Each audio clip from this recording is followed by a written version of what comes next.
আমাদের তো জলের সমস্যা খুবই, 12 মাস আমাদের জলের সমস্যা। তা আমরা জল ধরো চাষ করেছি, এখানে আমরা 3.5 বিঘে জমি ঢ্যাঁড়স চাষ করেছি, আর বিঘেখানেক শসা করেছি। তাহলেও আমাদের তো জলের সমস্যা, অনেক জলের সমস্যা। আজ 3 দিন ধরে আমরা চাষ ছিঁচছি, জমি ছিঁচছি, 100 টাকার লিটার তেল। আমরা একটা বড় খাল ছিল, সেখান দিয়ে জল নিয়ে এসেছি, 1000 ফুট পাইপ জুড়ে আমরা জল নিয়ে এসেছি। আজ 3 দিন ধরে ছিঁচছি, এখনও অবধি জমি পাইনি, এখনও জমি পাবে। তাহলে আমাদের অনেক সমস্যা। এখানে আমার কেন, আরও অনেক লোকের সমস্যা আছে। আরও আমাদের পাশে খাল কাটতে বাকি রয়েছে। আমাদের এখানে প্রচুর জলের সমস্যা বেশি। আর আমরা আসলে কি করব, আমরা খেটে খাওয়া মানুষ, আমরা গরিব মানুষ, আমরা যতক্ষণে খাটি ততক্ষণ আমরা খেতে পাই। তাহলে আমাদের সমস্যা কি হবে? কত দূর থেকে আনা হচ্ছে? আমরা 1000 ফুট পাইপ জুড়ে জল নিয়ে এসেছি, আবার সেখান দিয়ে ফের 500 ফুট পাইপ জুড়ে আবার আরও তোপাতে জল নিয়ে যেতে হবে। তাহলে আমাদের তো এইরকম করেই তো আমাদেরকে 100 টাকা লিটার তেল। তাহলে সেই সব তেলের সমস্যা কত বলো তো? কতদিন ধরে ছেঁচ দিচ্ছ? আজ 3 দিন ধরে ছিঁচছি, এখনও ছেঁচা হয়নি, কাল অবধি হবে, এখনও ছেঁচা। কী মূল্য পাবে এখন অবধি সবজি? এই তো সবজি এখন অবধি ওঠেনি, এরপর সবজি উঠবে। এবার এইরকম হলে সবই তো সমস্যা, আমাদের তো কষ্ট দুঃখ সবই তো হচ্ছে। সরকারিভাবে কোনো রকম অনুদান?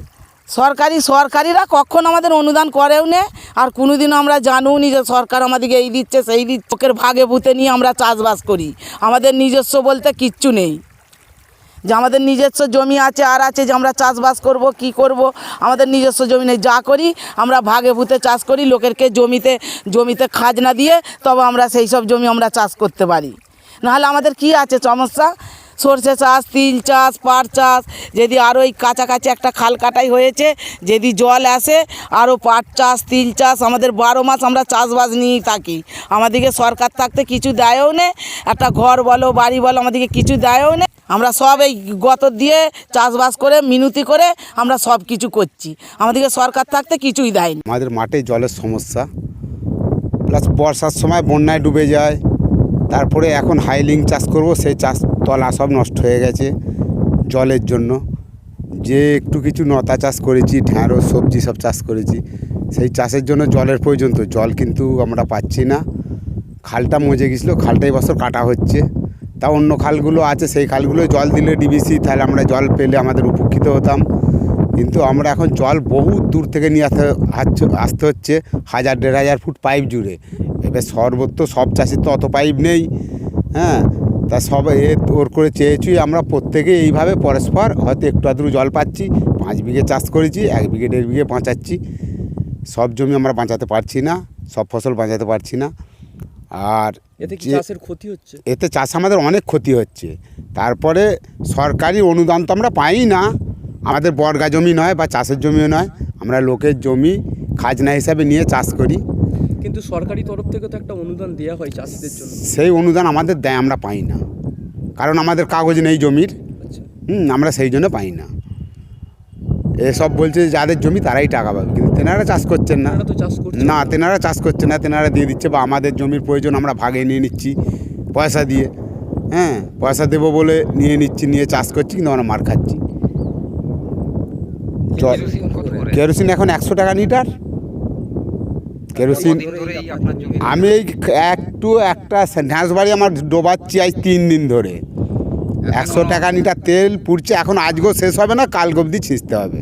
আচ্ছা, এই এত যে খরচার পরে যে আপনারা চাষবাস করছেন, চাষবাসের যে মূল্য, ন্যায্য মূল্য, সেটা কি পান? ন্যায্য মূল্য আমরা পাই না। ন্যায্য মূল্য কী করে পাবো? আমরা তো, আমাদের এখানে মার্কেট সেরকম নেই। সবজি মার্কেট আছে আশেপাশে, সেখানে গেলে আমরা যাবো, হয়তো আমাদের যেতে হলে বাগনান যেতে হবে, কিন্তু অত ওই সময় ওই রাত্রিরে যাওয়া সম্ভব নয়। সকলে যেতে পারে না, কিছু কিছু লোক যায়, যাদের গাড়ি আছে বা গাড়ি যারা করে রেখেছে তারা যায়। সব চাষিরা তো যেতে পারবে না। কিন্তু আমাদের এখানে পাশে একটা খাল পূর্ণ নির্মাণ হচ্ছে, খালটা যদি নির্মাণ হয় আপনারা কি উপকৃত হবে? উপকৃত হব যদি ডিবিসি জল দেয়। আচ্ছা, তা নাহলে আমরা উপকৃত হব না।